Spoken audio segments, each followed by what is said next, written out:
नमस्कार दोस्तों। पिछले वीडियो में हमने मेवाड़ के वास्तविक शासक कालबोध बप्पा रावल के बारे में पढ़ा था, जिसमें हमने ये पढ़ा था बप्पा रावल के विजय बयानों के बारे में। उसके बाद में हमने पढ़ा था उनकी सांस्कृतिक उपलब्धियों के बारे में। फिर हमने उनके सोने के सिक्कों के बारे में पढ़ा था। फिर हमने बप्पा रावल की उपाधियों के बारे में पढ़ा था। उसके बाद में हमने बप्पा रावल की समाधि कहाँ पे है उसके बारे में पढ़ा था। उसके बाद बप्पा रावल के उत्तराधिकारियों के बारे में पढ़ा। फिर हमने पढ़ा था मेवाड़ में प्रथम बार नौकरशाही की स्थापना करने वाले रावल अल्लट के बारे में, जिनकी जानकारी हमें सारनेश्वर और हाटपुर अभिलेख से मिलती है। उसके बाद में हमने पढ़ा था अल्लट के पुत्र नरवान के बारे में। फिर हमने सालीवान के बारे में पढ़ा था। उसके बाद में हमने पढ़ा था शक्ति कुमार के बारे में। शक्ति कुमार के बारे में बाद में हमने पढ़ा था मेवाड़ के शासक अंबा प्रसाद के बारे में, जिनकी हत्या सांबर के शासक वाघपति राज द्वितीय द्वारा कर दी गई। अंबा प्रसाद के बाद में मेवाड़ के 10 शासकों के नाम है, जिनका नाम मिलते हैं, जिनका कोई विशेष विवरण नहीं है। उसके बाद में हम आगे बढ़ते हैं। एक शासक हुए हैं विक्रम सिंह।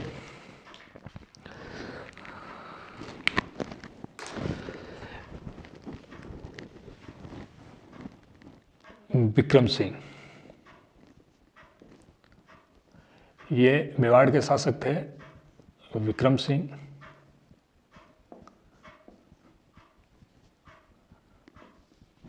विक्रम सिंह के पुत्र का नाम था रण सिंह या कर्ण सिंह।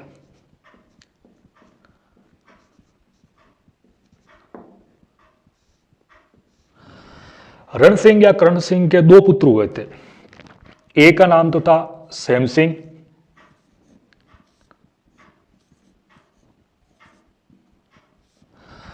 दूसरे का नाम था राप।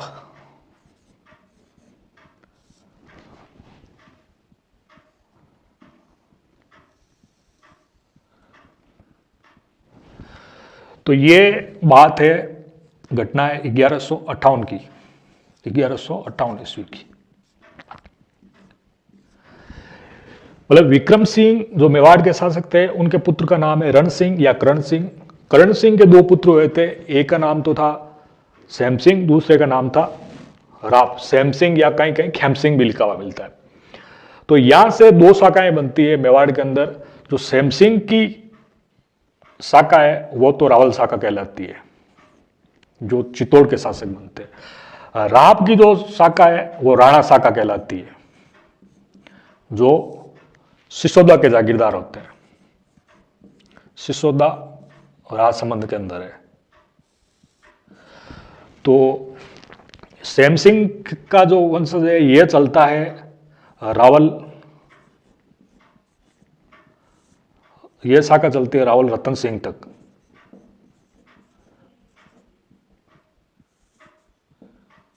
यानी 1303 तक। 1303 ईस्वी में अलाउद्दीन खिलजी का आक्रमण होता है मेवाड़ के ऊपर। रतन सिंह लड़ते हुए मारे जाते हैं। उसके बाद में यह शाखा समाप्त हो जाती है। राप की जो ये शाखा है, इनके वंशज होते हैं जो सिसोदा के जागीरदार होते हैं लक्ष्मण सिंह,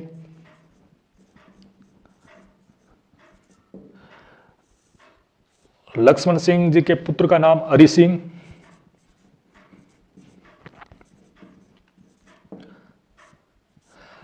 हरि सिंह जी के हमीर, जो 1326 ईस्वी में मेवाड़ को पुनः जीतते हैं और मेवाड़ के अंदर राणा शाखा की स्थापना करते हैं। 1326 से पहले मेवाड़ के ऊपर रावल शाखा का अधिकार था। उसके बाद में राणा शाखा आ जाती। इन्हें सिसोदा गांव का रहने वाले के कारण इस राणा शाखा को सिसोदिया कहा जाता है।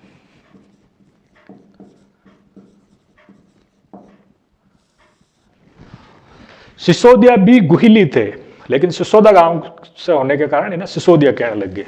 ठीक है, तो ये तो हो गई विक्रम सिंह के बाद में 2 शाखाओं में बढ़ जाते हैं, एक तो रावल शाखा, एक राणा शाखा, उसके बारे में जानकारी। फिर हम आगे पढ़ते हैं सैम सिंह के बाद में क्या हुआ था।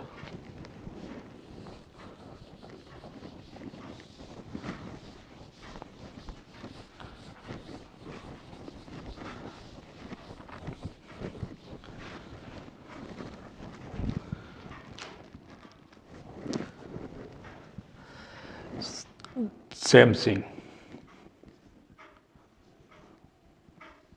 जो रावल शाखा से थे। जो चित्तौड़ के शासक बने, हमें इनका बारे में, चित्तौड़ के बारे में पढ़ना है, जो मेवाड़ के शासक हुए। तो सैम सिंह के दो पुत्र हुए, एक का नाम था सामंत सिंह,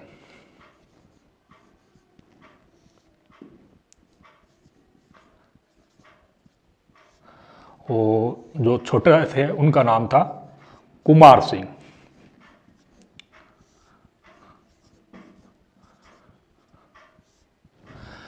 तो सामंत सिंह मेवाड़ के शासक बनते हैं। ये शासक बनने से पहले सबसे पहले क्या करते हैं, गुजरात के का एक शासक था, इसका चालुक्य शासक, जिसका नाम था अजयपाल चालुक्य। अजयपाल चालुक्य ने क्या किया था, मेवाड़ के शासक शक्ति कुमार के समय मेवाड़ का कुछ हिस्सा दबा लिया था, मेवाड़ का कुछ क्षेत्र दबा लिया था, उसे पुनः प्राप्त किया। किससे? अजयपाल से। किसने? सामंत सिंह ने। अजयपाल जो चालुक्य शासक था, कहाँ का शासक था? गुजरात का शासक था। फिर सामंत सिंह के बाद में दूसरी एक घटना होती है कि सामंत सिंह का जो विवाह है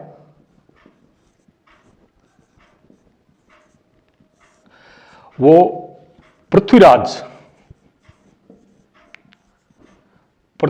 तृतीय की बहन पृथ्वाबाई से हुआ था।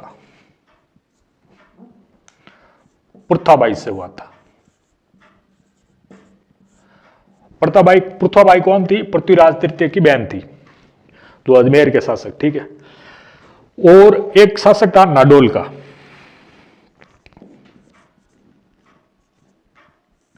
जिसका नाम था कीर्तिपाल सोनग्रा।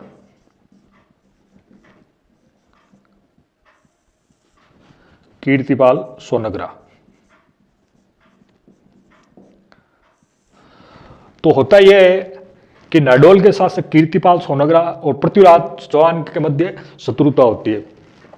तो कीर्तिपाल क्या करता है, पृथ्वीराज चौहान के बहनोई सामंत सिंह पे आक्रमण कर देता है। सामंत सिंह पे आक्रमण करके मेवाड़ छीन लेता है।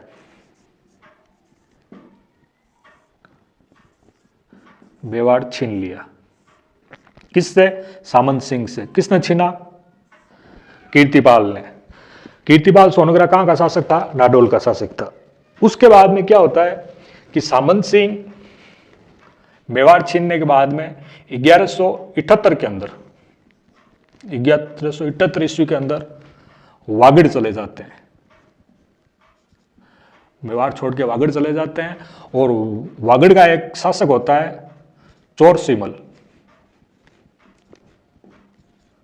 चोरसिमल से वागड़ छीन लेते हैं 1178 के अंदर, और एक अपनी राजधानी बनाते हैं पटपद्रक बड़ौदा।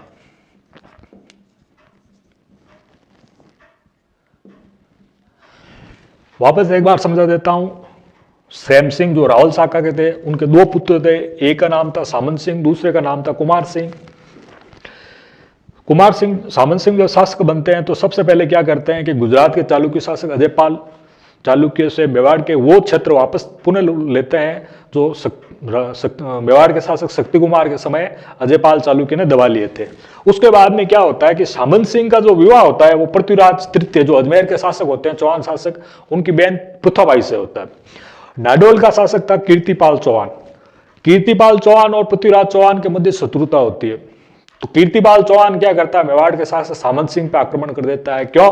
कि सामंत सिंह पृथ्वीराज चौहान के बहनोई थे, और आक्रमण करने के बाद में ये मेवाड़ छीन लेता है सामंत सिंह से। तो रावल सामंत सिंह क्या करता है, वागड़ चला जाता है। वागड़ का एक शासक होता है चोरसिमल नाम का, उससे वागड़ छीन लेता है और वागड़ के अंदर गुइल वंश की स्थापना करता है। कब करता है? 1178 के अंदर गुइल वंश की स्थापना करता है 1178 के अंदर, ठीक है। कौन करता है? सामंत सिंह। और अपनी नई राजधानी बनाते हैं पटपद्रक, जिसको अभी वर्तमान में बड़ौदा बोलते हैं, ठीक है।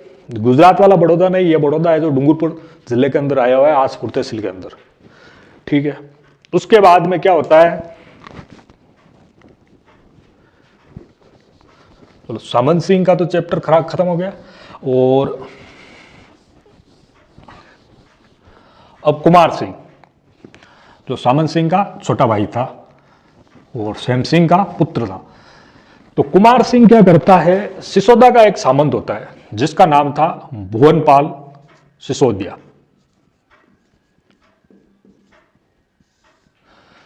भुवनपाल सिसोदिया, भुवनपाल सिसोदिया। भुवनपाल सिसोदिया की सहायता से मेवाड़ पे पुनः अधिकार कर लेते हैं, मेवाड़ पर पुनः अधिकार।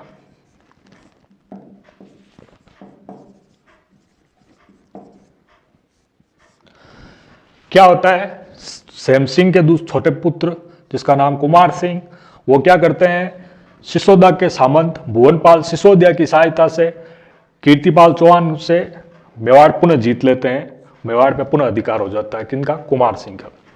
कुमार सिंह के बाद में मंथन सिंह शासक बनते हैं मेवाड़ के। मंथन सिंह के बाद में पदम सिंह, पदम सिंह के बाद में जेतर सिंह, रावल जेतर सिंह। तो अब हम पढ़ते हैं रावल जेतर सिंह के बारे में, ठीक है।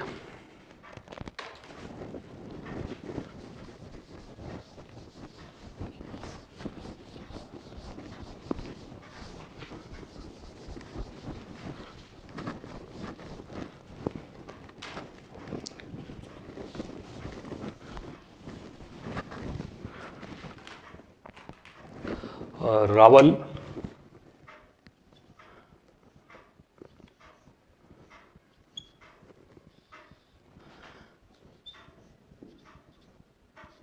जेतर सिंह, जिनका समय है 1273 ईस्वी से 1250 ईस्वी तक। लेकिन एक इतिहासकार हैं जिनका नाम है डॉक्टर गौरीशंकर ओझा, वो ये कहते हैं कि जेतर सिंह का समय 1213 से 1253 ईस्वी तक है, ठीक है। मैं यहाँ लिख देता हूँ 1253 ईस्वी तक। ये बात कौन कहते हैं, डॉक्टर ओझा कहते हैं कि इनका समय है जो 1273 ईस्वी तक है। बाकी सभी इतिहासकार ये मानते हैं कि इनका समय 1213 से 1250 ईस्वी तक है, ठीक है। अब हम आगे पढ़ते हैं रावल जेतर सिंह के बारे में। तो सबसे पहले हम ये देखते हैं कि रावल जेतर सिंह के विजय अभियानों के बारे में। तो रावल जेतर सिंह के विजय अभियान,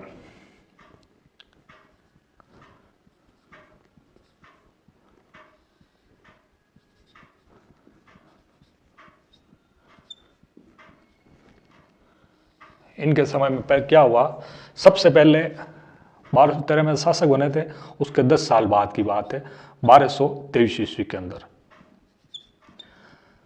सिंध का एक शासक था जो वर्तमान में पाकिस्तान के अंदर है। सिंध का एक शासक था जिसका नाम था जलालुद्दीन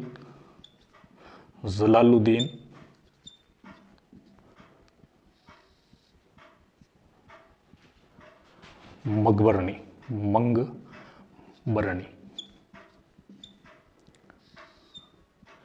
ये मंगबरनी ख्वारिज़म उज़्बेकिस्तान का रहने वाला था और इसने क्या किया, सिंध का एक जो सूबेदार था, जो मोहम्मद गौरी का सूबेदार था, जिसका नाम था नासरुद्दीन कुबाद शाह, जो मोहम्मद गौरी का गुलाम भी था और उसका सिंध का सूबेदार था। जलालुद्दीन ने क्या किया, नासरुद्दीन से सिंध छीन लिया था। सिंध छीन लिया और सिंध और उच्च के क्षेत्र, जो उच्च का युद्ध हुआ था उसके अंदर सिंध छीन लिया और सिंध के अंदर हिंदुओं के मंदिर तुड़वा के वहां पे मस्जिदों का निर्माण करवा दिया, ठीक है। जलालुद्दीन ने क्या किया, अपना एक सेनापति था जिसका नाम था खवास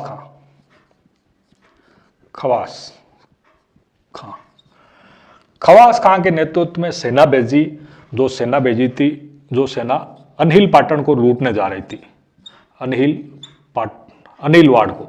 अनिलवाड़ा गुजरात को लूटने जा रही थी। तो वो सेना मेवाड़ से होकर जा रही थी। तो जलालुद्दीन खिलजी ने क्या किया कि ख्वास खां के नेतृत्व में जो सेना थी उसको नष्ट कर दिया, ठीक है। तो पहला संघर्ष तो हुआ था इसका जलालुद्दीन मंगबरनी के साथ में, जो सिंध का शासक। दूसरा हुआ था, उसके बाद की बात है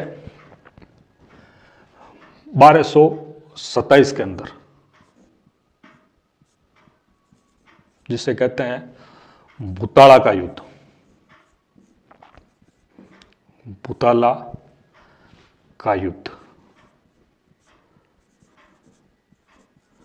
किन किन के बीच में हुआ था? भूताला का युद्ध, तो भूताला का युद्ध हुआ था मेवाड़ के शासक जेतर सिंह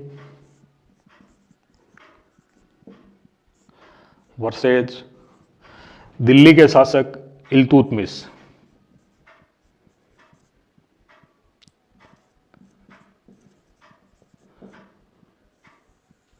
ये दिल्ली का सुल्तान था।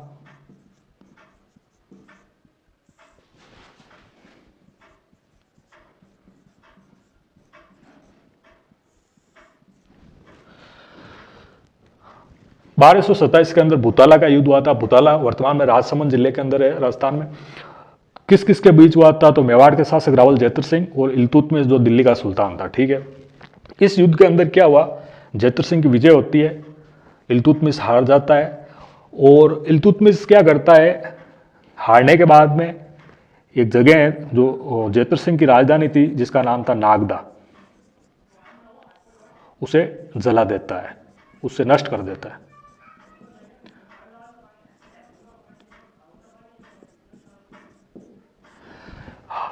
लेकिन जेतर सिंह की जीत हुई थी। हमें यह जानकारी कहां मिलती है? तो एक व्यक्ति, एक जैन मुनि थे जिनका नाम था जय सिंह सूरी। जय सिंह सूरी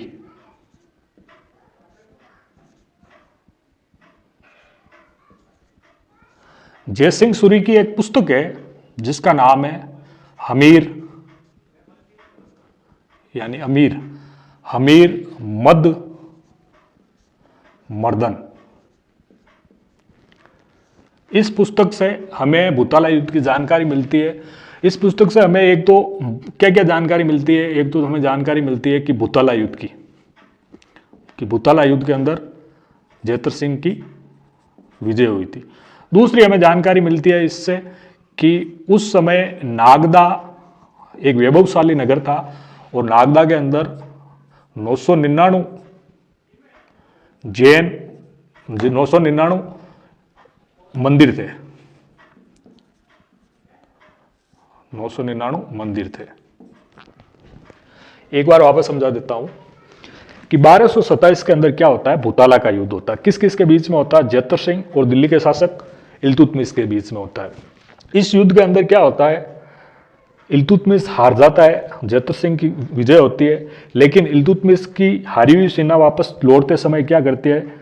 जेतर सिंह की राजधानी नागदा को जला देती है, नष्ट कर देती है। हमें यह जानकारी कहाँ से मिलती है? हमें यह जानकारी जय सिंह सूरी जो एक जैन मुनि थे उनकी पुस्तक से मिलती है। उनकी पुस्तक का नाम है हमीर मद मर्दन। उसमें दो बातों की जानकारी मिलती है। एक तो ये बात मिलती है कि ये भूताला का युद्ध हुआ था और उसमें जेतर सिंह की विजय हुई। दूसरा कि नागदा उस समय की वैभवशाली राजधानी थी और जिसके वैभवशाली नगर था जिसमें 999 मंदिर थे। ठीक है, इसके बारे में एक दोहा भी कहा जाता है कि सम्मत 1284 अंटी आसी इल्तुतमिश भूताले आवे, जेत नहीं हारे तो नागदो छुड़गावे। यानी कि संवत 1284 यानी 1227 की बात है। अंटी आसी यानी संकट आएगा, संकट आया, इल्तुतमिश भूताले आवे यानी इल्तुतमिश भूताले आता है, जेत नहीं हारे यानी जेतर सिंह उससे नहीं हारता है तो नागदो छुड़गावे यानी नागदा को जला देता है। ठीक है, ये भूताला युद्ध के बारे में दोहा है। उसके बाद में रावल जेतर सिंह के और विजय अभियान के बारे में बता देता हूं कि कर्नल टोड कहते हैं कि कर्नल टोड अपनी पुस्तक में लिखते हैं कि 1231 ईस्वी में 1231 ईस्वी में इल्तुतमिश जेतर सिंह ने, रावल जेतर सिंह ने नागौर के युद्ध में, नागौर युद्ध में इल्तुतमिश को फिर पराजित किया था। नागौर युद्ध में इल्तुतमिश को हराया था। ठीक है, इल्तुतमिश को हराया था। ये बात कौन कहते हैं? कर्नल टोड कहते हैं अपनी पुस्तक के अंदर कि 1231 के अंदर मेवाड़ के शासक रावल जेतर सिंह ने दिल्ली के शासक इल्तुतमिश को 1231 के अंदर एक बार फिर हराया था। पहले तो भुताड़ा के युद्ध में हरा दिया 1227 में, एक बार फिर रगड़ दिया 1231 के अंदर। ठीक है, अब आगे बढ़ते हैं। उनका और ये हो गया, और एक युद्ध और होता है जो है 1248 के अंदर। 1248 के अंदर ये होता है, दिल्ली का ही एक शासक था जिसका नाम था नासिरुद्दीन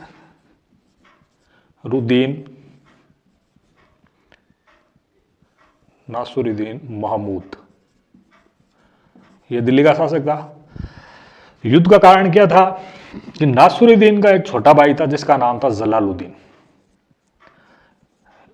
ये जलालुद्दीन अलग है, वो जलालुद्दीन सिंध वाला अलग था। तो ये जलालुद्दीन था। जलालुद्दीन क्या है कि नासिर का भाई था और कनौज का सूबेदार था। कनौज का सूबेदार था। ठीक है, तो नासिर क्या करता है कि जलालुद्दीन को कनौज से उसे लगता है कि जलालुद्दीन मेरे प्रति विद्रोह कर सकता है, तो वो क्या करता है, उसे दिल्ली बुलाता है जलालुद्दीन को। लेकिन जलालुद्दीन क्या करता है, दिल्ली के बजाय चला जाता है मेवाड़। मेवाड़ जाके जेतर सिंह के यहां शरण ले लेता है। ठीक है, तो नासिरुद्दीन क्या करता है, मेवाड़ पे आक्रमण करने के लिए अपने सेनापति बलबन के नेतृत्व में सेना भेजता है। लेकिन जेतर सिंह क्या करता है, मेवाड़ का शासक जेतर सिंह बलबन को हरा के वापस दिल्ली भेज देता है। ठीक है, तो ये युद्ध हुआ था 1248 के अंदर, जिसमें क्या हुआ था, दिल्ली का शासक नासिरुद्दीन का भाई जलालुद्दीन मेवाड़ जेतर सिंह के यहाँ शरण लेता है। तो नासिरुद्दीन क्या करता है, अपने सेनापति बलबन को मेवाड़ पर आक्रमण करने के लिए भेजता है, लेकिन रावल जेतर सिंह बलबन को हरा के वापस भेज देते हैं। उसके बाद में एक युद्ध हुआ, जेतर सिंह ने क्या किया, नाडोल पर आक्रमण किया था। नाडोल पर आक्रमण क्यों किया कि नाडोल का जो शासक था कीर्तिपाल सोनग्रा, उसने क्या किया था, जेतर सिंह के पूर्वज सामंत सिंह से मेवाड़ छीन लिया था। तो उसका बदला लेने के लिए क्या किया, जेतर सिंह ने नाडोल पर आक्रमण किया। उस समय नाडोल का शासक था उदय सिंह सोनग्रा। उदय सिंह सोनग्रा, ये कहां का शासक था, नाडोल का। उदय सिंह सोनग्रा भी बहुत वीर और बुद्धिमान शासक था। तो जब जेतर सिंह नाडोल पर आक्रमण करता है तो उदय सिंह सोनग्रा क्या करता है, जेतर सिंह से संधि कर लेता है। जेतर सिंह से संधि कर लेता है और अपनी पोत्री चाचिक देवी,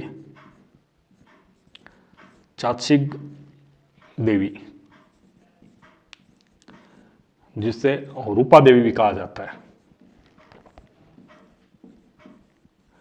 जो उदय सिंह की पुत्री थी और चाचिक देव की पुत्री थी। किसकी पुत्री थी, चाचिक देव की। चाचिक देव किसके पुत्र थे, उदय सिंह के। चाचिक देव की पुत्री कौन, चाचिक देवी। चाचिक देवी का विवाह कर देते हैं जेतर सिंह के पुत्र तेज सिंह के साथ में। तेज सिंह के साथ में विवाह कर देते हैं और मेवाड़ और नाडोल के संबंध मधुर हो जाते हैं, ये आपस में मित्र बन जाते हैं। वापस एक बार समझा देता हूं कि रावल जेतर सिंह ने क्या किया, नाडोल के ऊपर आक्रमण किया था। उस समय नाडोल का शासक था, उसका नाम था उदय सिंह सोनग्रा, जो स्वयं वीर और बुद्धिमान था। उसने क्या किया कि जेतर सिंह से संधि कर ली। संधि करने के बाद में क्या किया, अपनी पोत्री जिसका नाम था चाचिक देवी, जिसे रूपा देवी भी कहा जाता है, जो चाचिक देव की पुत्री थी, उसका विवाह कर देते हैं जेतर सिंह के पुत्र तेज सिंह के साथ में। तेज सिंह के साथ में विवाह करने के बाद में जो शत्रुता थी वो रिश्तेदारी में बदल जाती है और मेवाड़ और नाडोल के मध्य मधुर संबंध स्थापित हो जाते हैं। ठीक है, तो ये तो थे जेतर सिंह के विजय बनने के बाद में। एक बात और बता देता हूं कि बालक और मदन नाम के दो वीर योग्य सेनापति थे।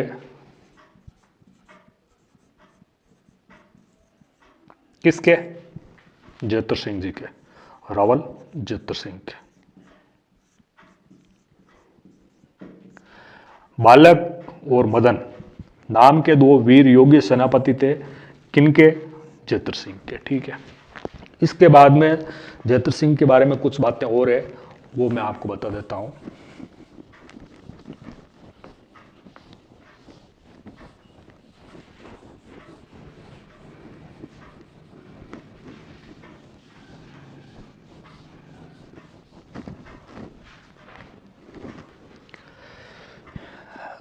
एक अभिलेख है जिसका नाम है चीरवा अभिलेख। चीरवा अभिलेख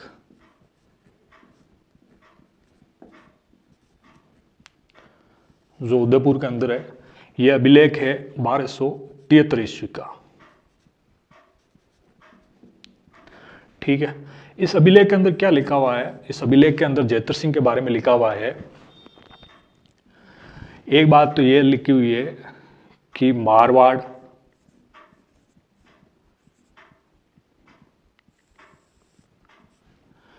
मालवा, गुजरात,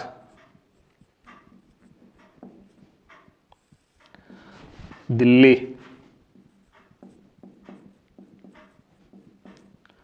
और जंगल,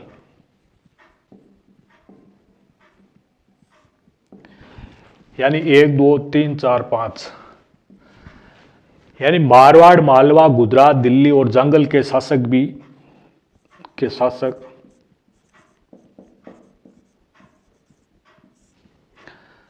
मेवाड़ के शासक रावल जेतर सिंह को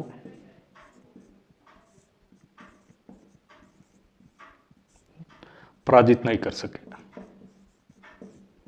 ठीक है,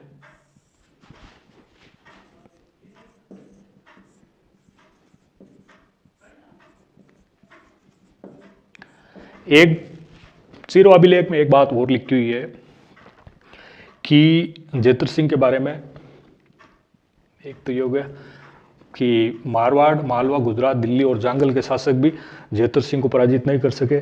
और एक बात और लिखी हुई है जेतर सिंह के बारे में, जेतर सिंह को कहा गया है कि शत्रुओं का प्रलय मारुत, या शत्रुओं के लिए प्रलय मारुत। प्रलय मारुत का मतलब होता है भयंकर हवा।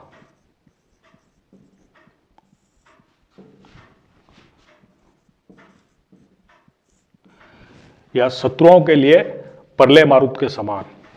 अगर शत्रुओं के लिए जेतर सिंह के बारे में चीरवा अभिलेख में कहा गया है कि शत्रुओं के लिए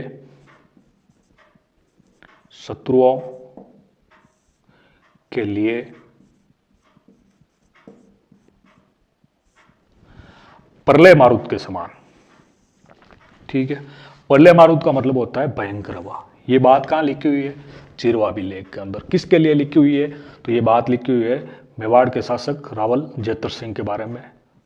आपसे जब कोई पूछ ले कि किसके बारे में चीरवा अभिलेख में ये बात लिखी हुई है कि शत्रुओं के लिए प्रलय मारुत के समान, तो ये रावल जेतर सिंह के बारे में लिखी हुई है।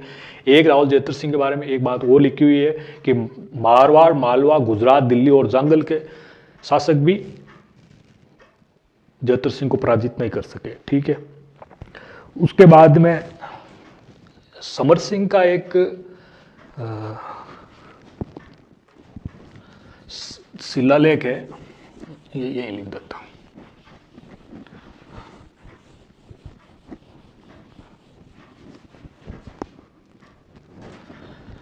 रावल समर सिंह का एक शिलालेख है जिससे आबू का शिलालेख कहते हैं। आबू का शिलालेख।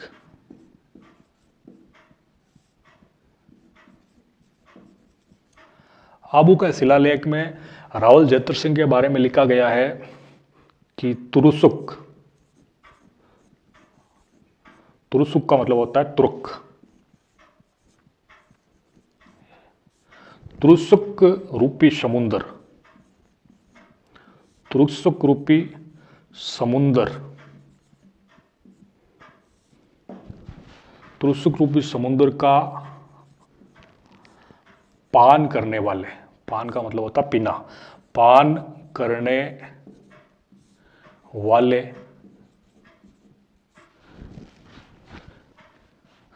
अगस्त्य ऋषि के समान, अगस्त्य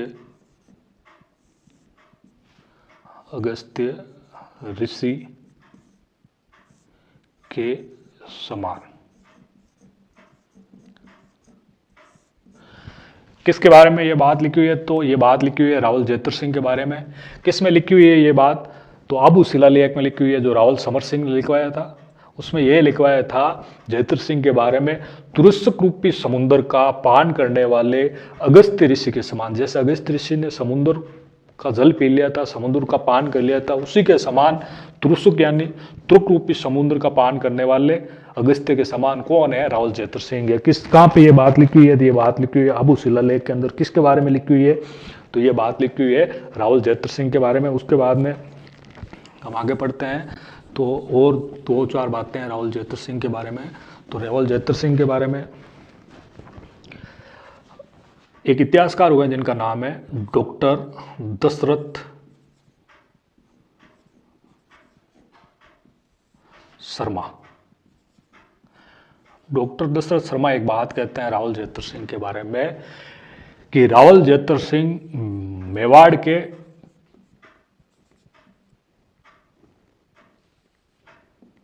प्रथम विजेता थे। मेवाड़ के प्रथम विजेता कौन? रावल जेतर सिंह। मेवाड़ का प्रथम विजेता कौन? रावल जेतर सिंह। ये बात कौन कहते हैं? डॉक्टर शर्मा। एक बात और कहते हैं डॉक्टर शर्मा रावल जेतर सिंह के बारे में कि मध्यकालीन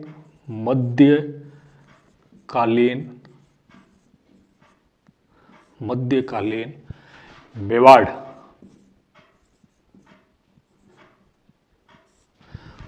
का स्वर्ण काल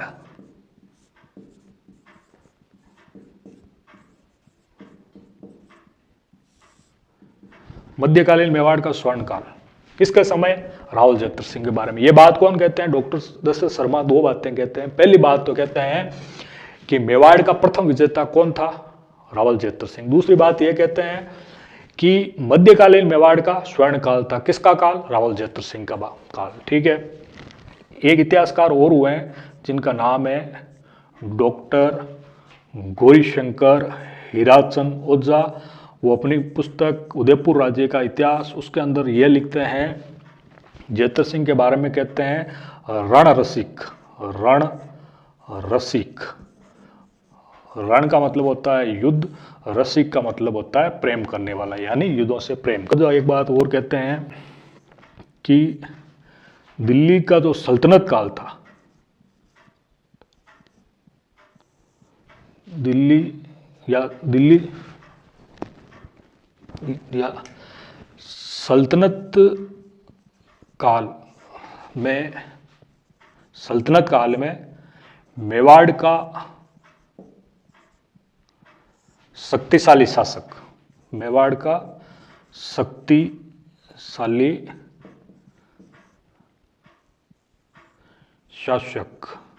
कौन? रावल जेतर सिंह जी। ये बात कौन कहते हैं? डॉक्टर ओझा कहते हैं। क्या कहते हैं कि सल्तनत काल में मेवाड़ का सबसे शक्तिशाली शासक कौन था?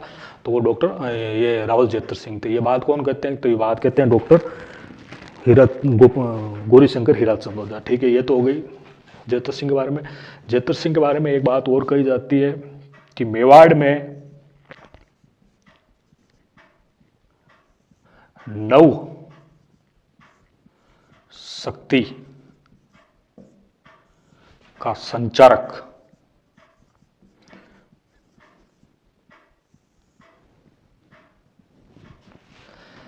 मेवाड़ में 9 शक्ति का संचारक कौन?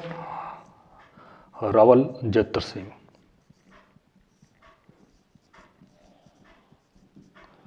रावल जेतर सिंह को मेवाड़ में 9 शक्ति का संचारक कहा जाता है। ठीक है, तो ये तो बातें हो गई रावल जेतर सिंह के बारे में। और कुछ बातें और है वो मैं आगे बता देता हूँ आपको।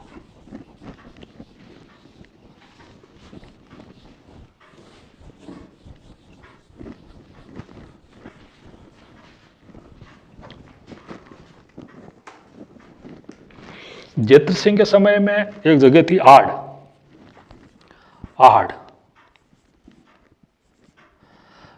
जेतर के सिंह के समय आड़ के अंदर दो ग्रंथ लिखे गए, जिन ग्रंथों का नाम था, एक का नाम तो था ओध निर्युक्ति, ओध निर्युक्ति। एक ग्रंथ का नाम था ओध निर्युक्ति। दूसरी पुस्तक का नाम था पाक्षिक वर्ती।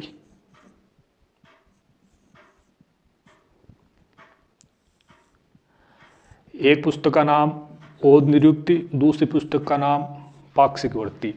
कहाँ लिखी गई? तो आड़ के अंदर लिखी गई। किसके काल में? जेतर सिंह के काल में। ये जो पाक्षिक वर्ती ये पुस्तक थी, इसके अंदर जेतर सिंह के बारे में दो बातें कही गई। एक तो ये कही गई कि दक्षिण और उत्तर के राजाओं का मान मर्दन करने वाला, मान मर्दन करने वाला कौन? रावल जेतर सिंह।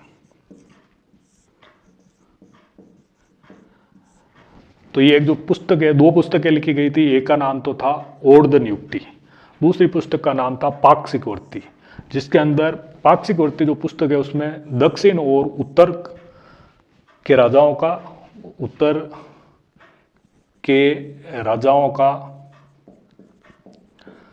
राजाओं का मान मर्दन करने वाला किसके बारे में लिखा हुआ है? जेतर सिंह के बारे में। इसमें जेतर सिंह की दो उपाधि भी है। एक तो है महाराजा धीराज।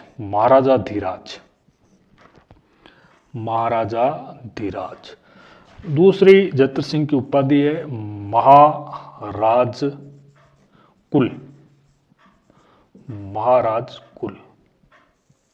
एक उपाधि तो है महाराजा धीराज, एक उपाधि है महाराजा कुल। किसकी? रावल जेतर सिंह की। ठीक है, तो ये हो गई। और जेतर सिंह के बारे में एक इंपॉर्टेंट बात और बता देता हूँ। जब जेतर सिंह का शासक मेवाड़ पे था, तो उस समय दिल्ली के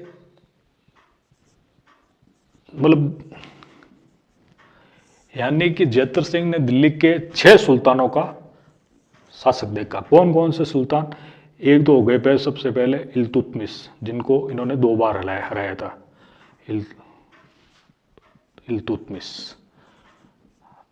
इल्तुतमिश के बाद में बना रुकुनुद्दीन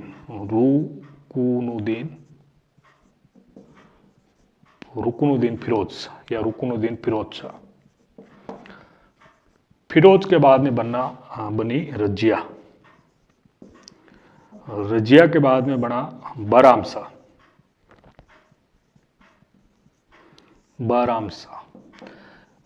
शाह के बाद में बना अलाउद्दीन मसूद शाह।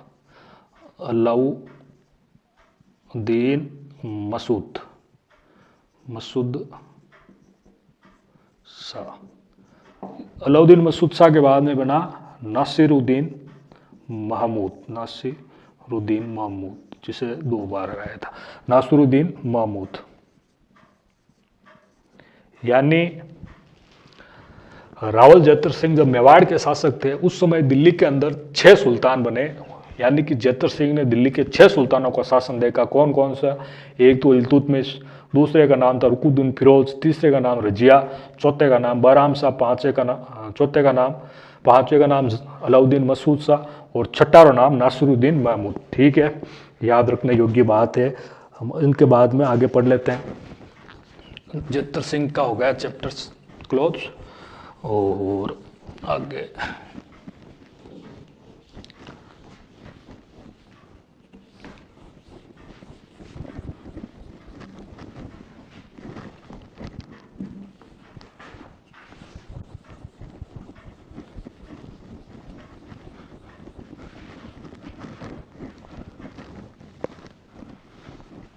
जेतर सिंह के बाद में शासक बना रावल तेज सिंह, जो जेतर सिंह के पुत्र थे। रावल तेज सिंह, जिनका काल है 1250 से 1233 ईस्वी तक। ठीक है, अब इनके बारे में हम जानते हैं कि इन्होंने क्या क्या किया। सबसे पहले तो इनके काल में 1260 के अंदर क्या हुआ कि मेवाड़ में प्रथम बार एक चित्रित ग्रंथ की रचना हुई थी जिसका नाम था श्रावक प्रतिक्रमण सूत्र चूर्णी। कहाँ पे हुई थी? आहड़ के अंदर हुई थी। और किसने की थी? कमलचंद नाम के एक चित्रकार ने की थी। तो मैं इसको लिख देता हूं कि रावल तेज सिंह के काल में 1260 की बात है। आहड़ के अंदर मेवाड़ का प्रथम चित्रित ग्रंथ, मेवाड़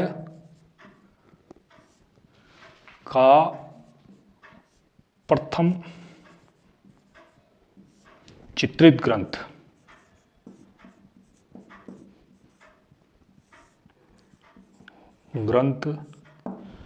की रचना हुई। क्या की रचना की? किसने रचना की थी? कमलचंद ने। कमलचंद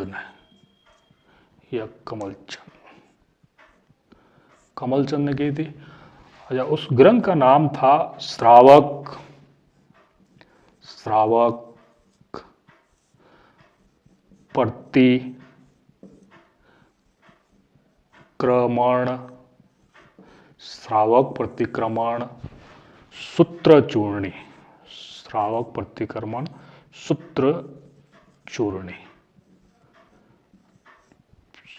प्रतिक्रमण सूत्र चूर्णी। वापस समझा देता हूं एक बार कि रावल तेज सिंह के काल में 1260 ईस्वी के अंदर मेवाड़ की एक जगह है आहड़, जहां पे मेवाड़ का प्रथम चित्रित ग्रंथ की रचना हुई थी और रचना करने वाले का नाम था कमलचंद। उस ग्रंथ का नाम था श्रावक प्रतिक्रमण सूत्र चूर्णी। ठीक है, उसके बाद में हम आगे और पढ़ लेते हैं। जयत्र सिंह के काल में इनकी एक रानी थी जिसका नाम था रानी जैतल देवी। रानी जैतल देवी। इन्होंने क्या किया कि चित्तौड़ के अंदर श्याम पार्श्वनाथ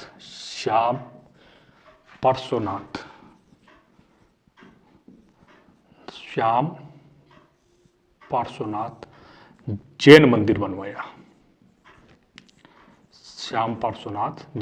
बनवाया। किसने बनवाया? रानी जैतल देवी ने। किसकी रानी थी? रावल जयत्र सिंह की थी।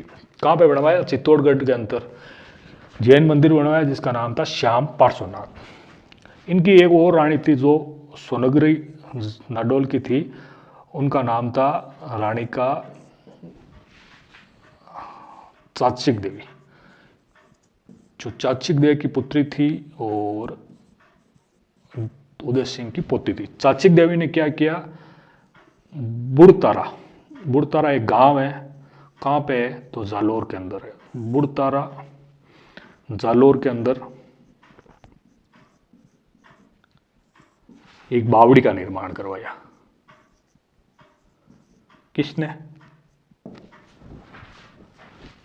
रावल जयत्र सिंह की एक रानी जैतल देवी, जिसने तो चित्तौड़गढ़ के अंदर श्याम पार्श्वनाथ का मंदिर बनवाया जो जैन मंदिर है। दूसरी रानी जिसका नाम चाचिक देवी, उन्होंने क्या किया कि बुड़तारा जालोर का एक गांव है जहां पे बावड़ी का निर्माण करवाया था। ठीक है, और आगे हम पढ़ लेते हैं।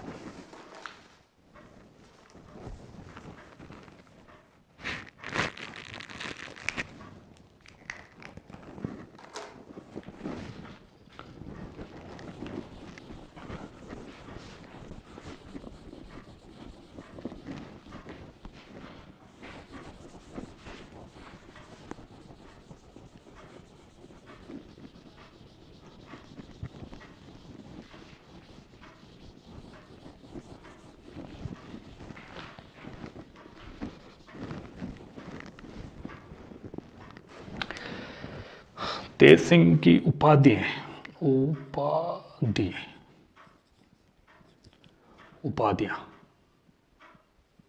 तेज सिंह की उपाधियां कहीं कहीं हैं। एक तो है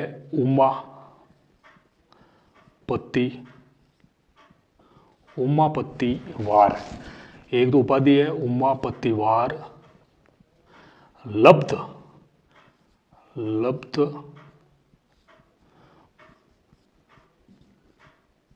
प्रौढ़ प्रताप। किनकी उपाधि है? जयद्रथ सिंह की। क्या है? उमापति वार लब्ध प्रौढ़ प्रताप। दूसरी उपाधि है परम बटारक। ठीक है। तीसरी उपाधि है महाराजाधिराज।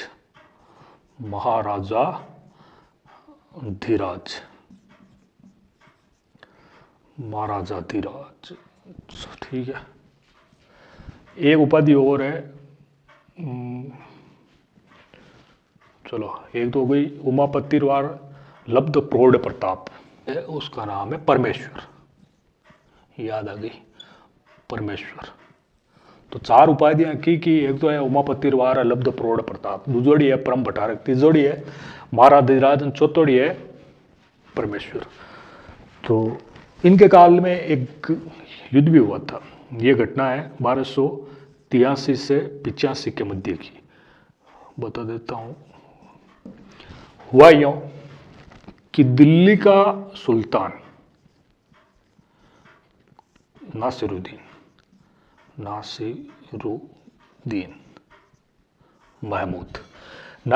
महमूद ने क्या किया कि दिल्ली में एक पद था जिसका नाम था वकील ए दार एक पद था दिल्ली सल्तनत के अंदर। उसके ऊपर क्या हुआ कि दिल्ली के सुल्तान नासिरुद्दीन ने भारतीय मुसलमान रेहान को नियुक्त कर दिया, यानी कि भारतीय मुसलमान हो रेहान, उसको वकीलेदार बना दिया। किसने? दिल्ली के सुल्तान नासिरुद्दीन ने। तो एक व्यक्ति था जिसका नाम था बलबन ने क्या किया, तेज सिंह जी से सहायता मांगी। तेज सिंह जी नट गए, सहायता दी नहीं। तो बलबन ने क्या किया, 1283 और 85 के बीच में मेवाड़ माते आक्रमण कर दियो। तेज सिंह ने बलबन को हरा के वापस घर भेज दिया। ठीक है। तो ये तो हो गई तेज सिंह के बारे में। अब हम अगले शासक के बारे में पढ़ते हैं। तेज सिंह के बाद में समर सिंह, रावल समर सिंह।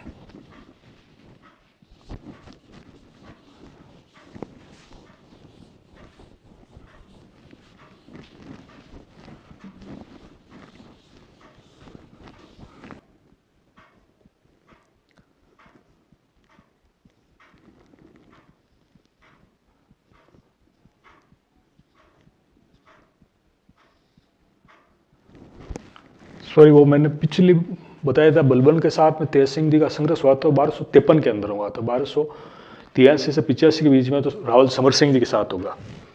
रावल समर सिंह, वो रावल समर सिंह, इनका टाइम है 1273 से 1302।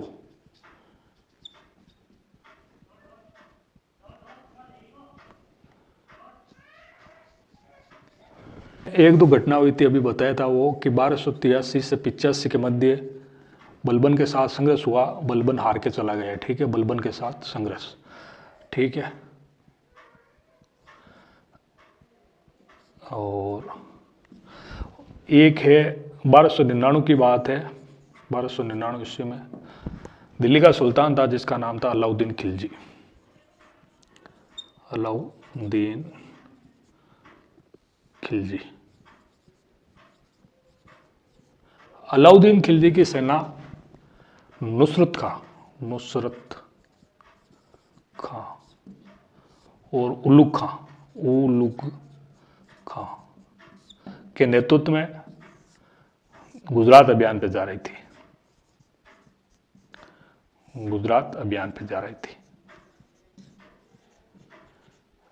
तो गुजरात अभियान पे जाती हुई ये सेना मेवाड़ से होकर गुजरी थी। तो रावल समर सिंह ने सेना से दंड वसूल किया था। दंड वसूला। यानी जुर्माना लिया था। क्यों लिया था? कि भाई सेनाएं निकलेगी तो खेत खलिहानों में फसलें नष्ट होगी, लोगों के घर टूटेंगे, फलाना ढीकना, जो भी नुकसान होगा उसके लिए दंड वसूला। ये जानकारी हमें कहाँ मिलती है? एक जैन मुनि है जिनका नाम है रतन प्रभ सूरी। रतन प्रभ सूरी, उनकी एक किताब है जिसका नाम है तीर्थ कल्प। तीर्थ कल्प, तीर्थ कल्प।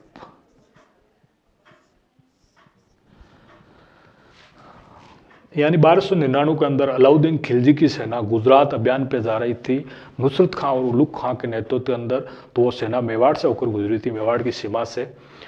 तो मेवाड़ के शासक रावल समर सिंह ने दिल्ली की सेना से, शाही सेना से दंड वसूला था। क्यों वसूला था? कि जब सेनाएं निकलेगी किसी राज्य से तो वहाँ की फसलें नष्ट होगी, घरों को तोड़ा जाएगा, वहाँ के लोगों को नुकसान होगा, उसकी भरपाई के लिए उस सेना से दंड वसूला था। और ये हमें जानकारी कहाँ से मिलती है? तो रतन प्रभ सूरी नाम के एक जैन मुनि थे, जैन विद्वान थे, जो समर सिंह जी के दरबार में थे। उनकी एक पुस्तक है जिसका नाम है तीर्थ कल्प। उस पुस्तक से में चीरवा अभिलेख है, चीरवा अभिलेख है जो 1273 का है। चीरवा गांव में लगाया हुआ है, चीरवा गांव उदयपुर के पास में है। उसमें लिखा हुआ है समर सिंह जी के बारे में शत्रुओं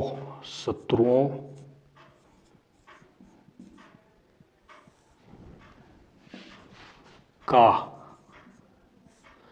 सिंह के समान, सिंह के समान संहार करने वाला,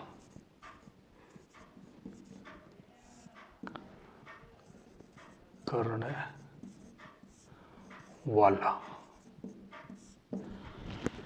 यानी चीरो अभिलेख है जो 1273 का है, उसके अंदर लिखा हुआ है शत्रुओं का सिंह के समान संहार करने वाला। किसके बारे में लिखा हुआ है?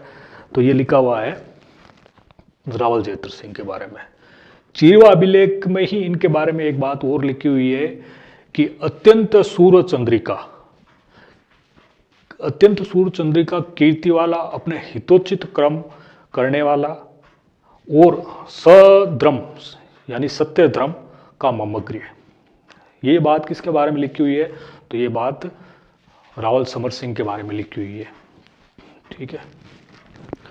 उसके बाद में इनके बारे में कुंभलगढ़ परिस्थिति में लिखा हुआ है, कुंभलगढ़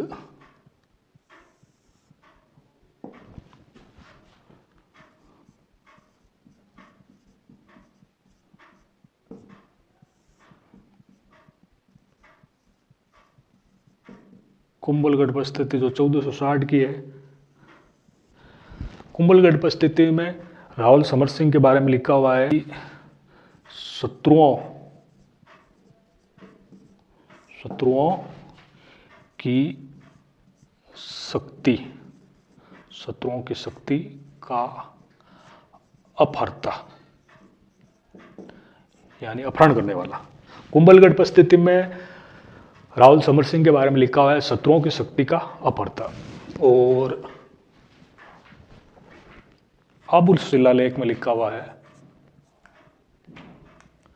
आबू शिलालेख में लिखा हुआ है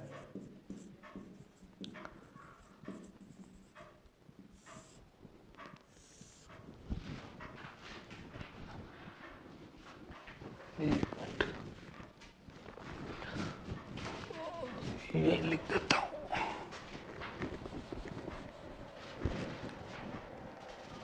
यह लिख देता हूं। आबू शिलालेख में, आबू शिलालेख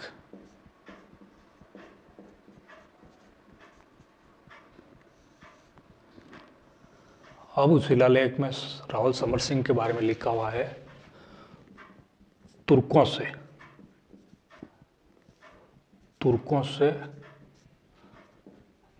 गुजरात, तुर्कों से गुजरात का उद्धारक।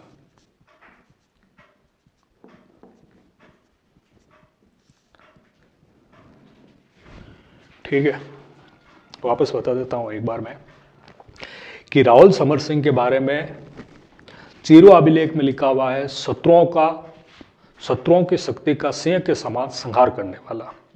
एक बात तो ये लिखी हुई है चीरो अभिलेख में, एक बात ये लिखी हुई है कि अत्यंत सूर्य चंद्रिका कीर्ति वाला, अपने हितोचित कर्म करने वाला और सधर्म यानी सत्य धर्म का ममग्रे यानी पालन करने वाला। ठीक है, उसके बाद में कुंभलगढ़ जो उपस्थिति है 1460 की, उसके अंदर लिखा हुआ है शत्रुओं की शक्ति का अपहर्ता। अपहर्ता का मतलब होता है अपहरण करने वाला। ठीक है, आबू का शिलालेख है जो समर सिंह जी ने खुद ने लिखवाया था, उसके अंदर लिखा हुआ है कि तुर्कों से गुजरात का उद्धार करने वाला, तुर्कों से गुजरात का उद्धारक। ठीक है, उसके बाद में हम कुछ बातें और पढ़ लेते हैं, यही इसको मिटा देता हूं मैं।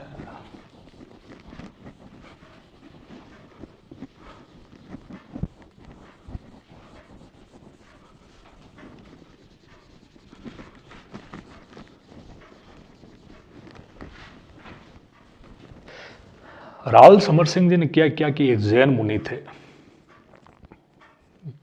जिनका नाम था अमित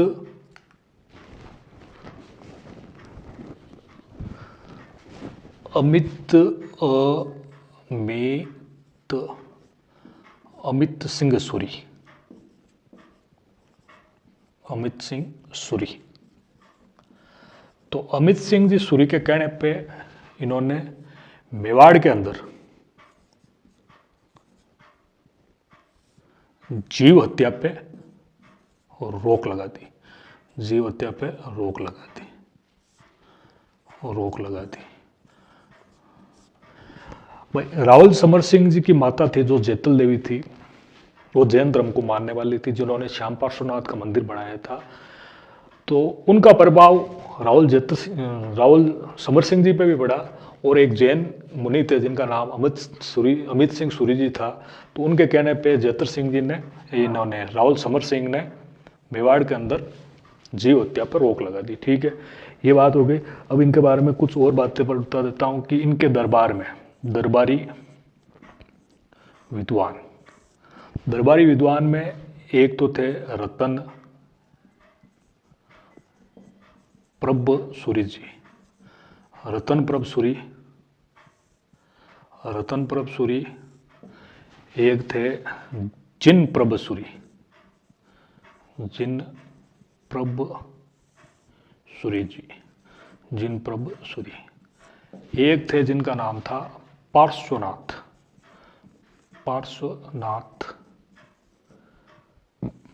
ये तीनों जैन विद्वान थे,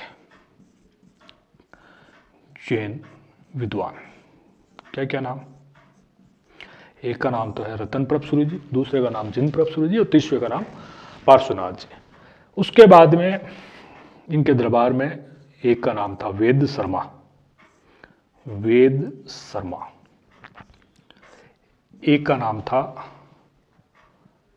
भावचंद।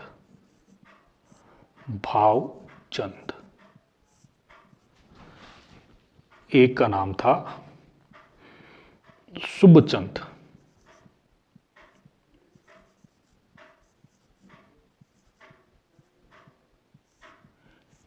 ये प्रस्तुतिकार थे।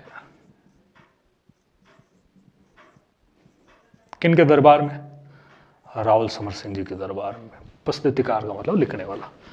उसके बाद में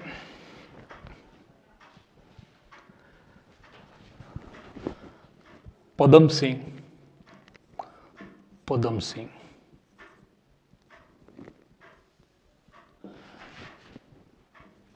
केल सिंह,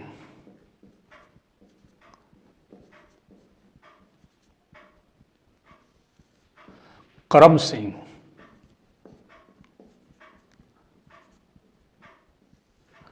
एक का नाम था